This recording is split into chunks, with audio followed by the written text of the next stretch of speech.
Aloha. Good morning, everyone.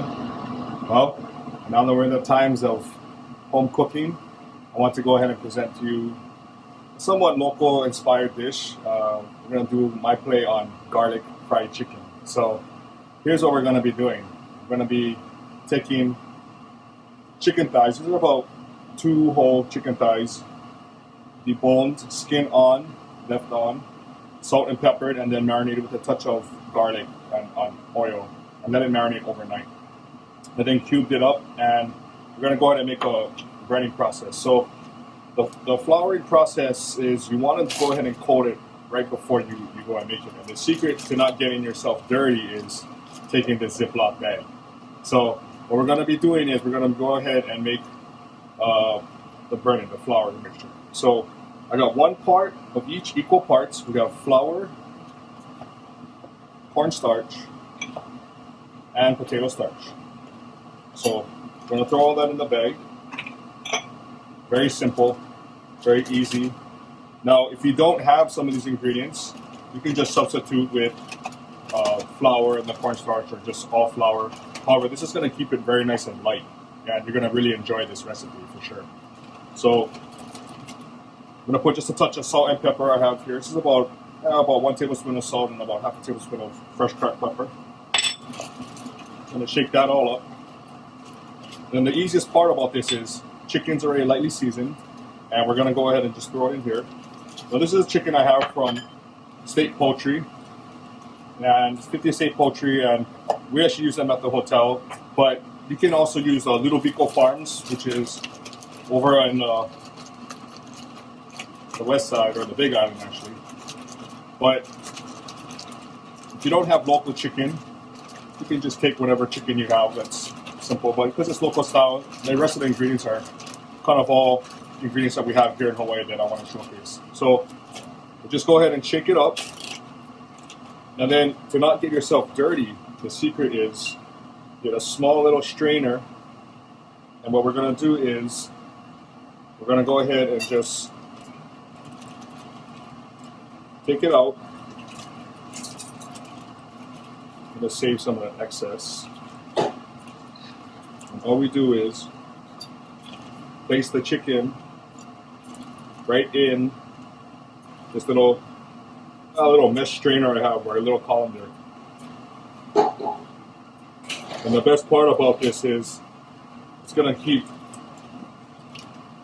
the cleanup nice and easy. So all I do is take it, shake out the excess, tap it with my hand, and it gets all the excess flour out, dusted, nicely coated. In the back I have my oil going. And in the meantime, I'm going to let this sit for about 30 seconds so it kind of makes a little coating, breading. We're going to go ahead and make our garlic sauce. So everybody has their version, but this garlic sauce, you're going to like this one. It's got just a touch of grapeseed oil. And I'm going to go ahead and it's going to take, I have garlic in there, about 2 cloves of garlic and about half a teaspoon of ginger. I'm going to go ahead and cook that out. This is going to actually make the garlic chicken taste more aromatic and even better, because what you're doing is you're cooking out the garlic in there. In most places they throw the raw garlic in, it makes your breath really stink and it's really overpowering. But this way, cooking it out is actually going to give it more flavor. So I'm going to keep this real simple. Sugar, we got about 4 tablespoons of sugar.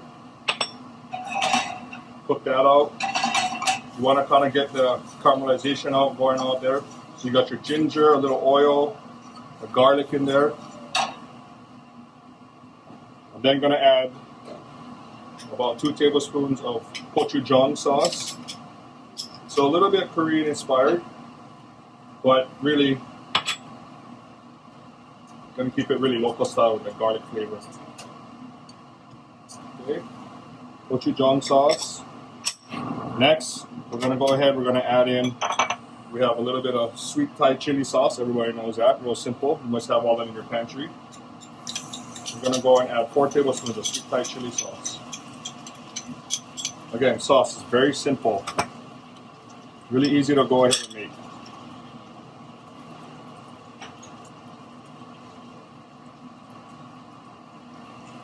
So I'm going to just cook these things out, as you can see. So it's got that nice caramelization. Then I'm going to add, I have 1 tablespoon sesame oil in here, and I also have soy sauce. I use Yamasa. I'm going to put Yamasa soy in there.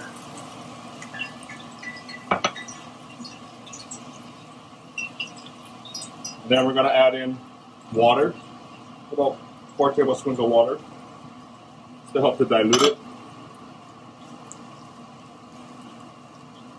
And then the best part about this is, all you do is whisk everything together. Just going to cook this out for about maybe 1 minute. And then we're going to lightly thicken it with a touch of the cornstarch. So I have a cornstarch slurry here. I have about 1 tablespoon of cornstarch with about half a tablespoon of water in there.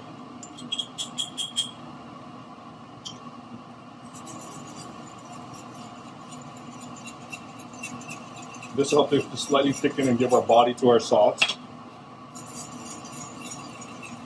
Once it comes up to a boil, I use a shallow pan, shut it off. That's it. I'm going to add just a touch of, I have toasted sesame seed with crispy fried garlic. You can buy crispy fried garlic at the store, or you can make your own. But I like to go ahead and just buy the one at the store. Just going to put about a tablespoon of each. We're going to save the rest for coating and garnish on top. Green onion, thinly sliced green onion. We're going to go ahead and just add about 1 tablespoon. We're going to save the rest for garnish on top. Just give that a stir. And in the meantime, our chicken's nice and ready. So we're going to go ahead. We're going to fry our chicken. Now, the recipe I have is going to call for 4 thighs. And we're going to just debone it and save the skin off, because that's what's going to give you that nice goodness and that crunch. Now, if you want to stay healthier, you want to use breasts, you can use breasts. However, chicken thigh is the one that helps give that nice flavoring and actually will help it stay nice and moist. Now, what you want to do is you want to make sure that when you fry the chicken,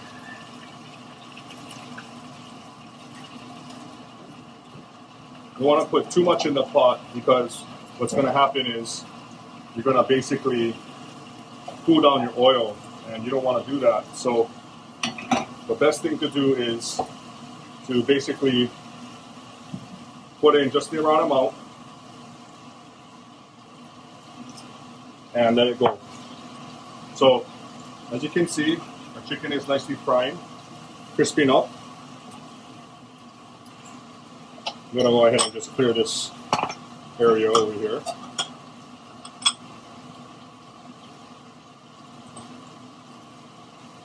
And our chicken is nicely frying here. What I'm going to do is I'm just going to get a little paper towel.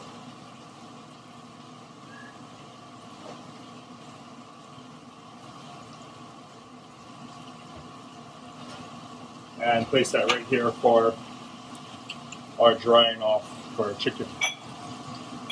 Now, the only other 2 things you're going to need is a bowl for plating and then a bowl for tossing your chicken. So,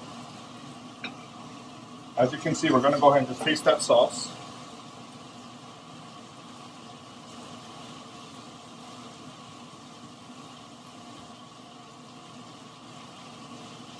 Sorry, I stepped away just to go and get a spoon. Just going to go ahead and taste that sauce. As you can see, it's well balanced. Not too sweet, not too spicy, not too salty. That's exactly what you want. So our chicken's going to fry. It's going to take about, possibly about 3 minutes. Our chicken is just about finished right here. So it took about, maybe closer to 5 minutes. I'm going to go ahead and take it out and slightly just dry it in a little bit of paper towel. And we're going to be going ahead and serving this right away.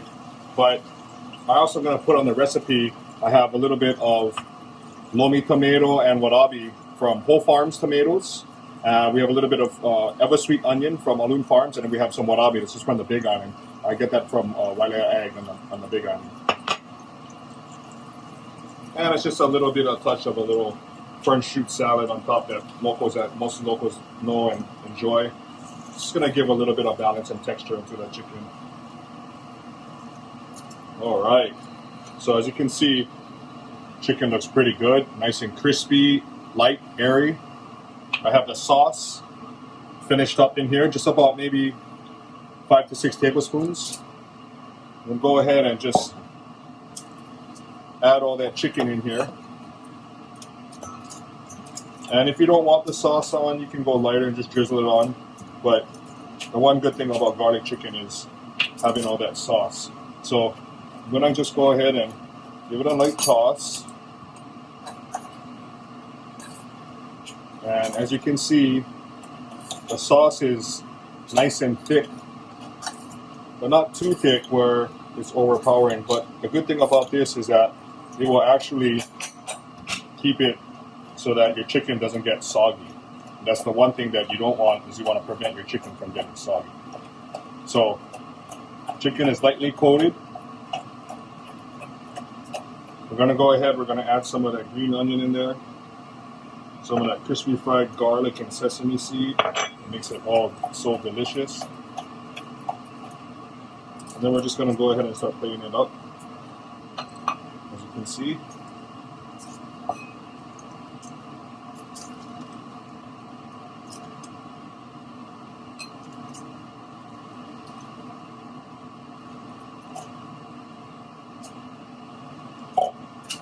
We're going to go ahead and put our Whole Farms tomato wasabi salad on there. For some garnish. And then sprinkle just a little more of that crispy fried garlic and sesame seed and green onion. And there we have it. Local style garlic fried chicken. Take care and stay safe, everyone. Aloha.